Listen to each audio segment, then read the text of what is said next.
journalist who exposed her country's links to the shady world of offshore banking, has been killed in a fiery car bombing that her son calls an assassination. Daphne Caruana Galizia was driving near her home on the island of Malta around 3 p.m. on Monday when her vehicle exploded, with the charred remnants of the Peugeot found on the side of a rural road, according to media on the island south of Sicily.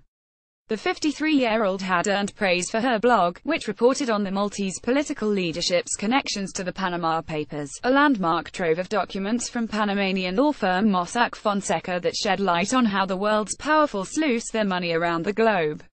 Her reports often centered on a scheme that reportedly saw those close to Prime Minister Joseph Muscat receive money from the ruling family of Azerbaijan.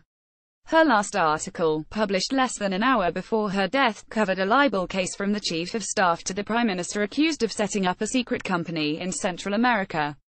Everyone knows Ms. Caruana Galizia was a harsh critic of mine, both politically and personally, as she was for others too, Muscat said Monday, before adding that nothing could justify the barbaric act.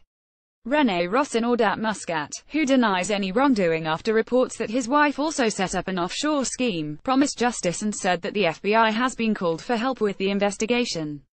But Galizia's son ripped into authorities, including Muscat, on Tuesday, posting on Facebook that his mother was assassinated because she stood between the rule of law and those who sought to violate it. She was also targeted because she was the only person doing so.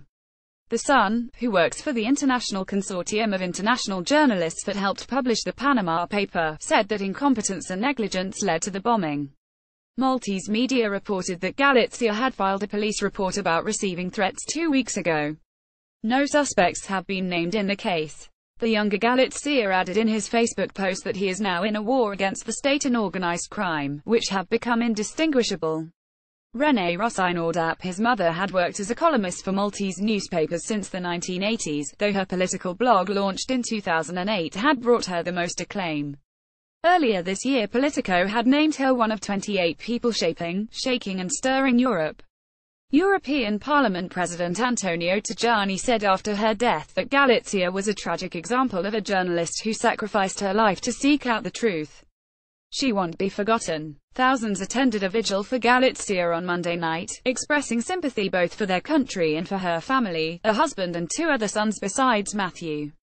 Those tasked with investigating her death include officials who she had previously targeted, and Malta Today reported that her family has asked for Magistrate Consuelo Scerriera to remove herself from the case.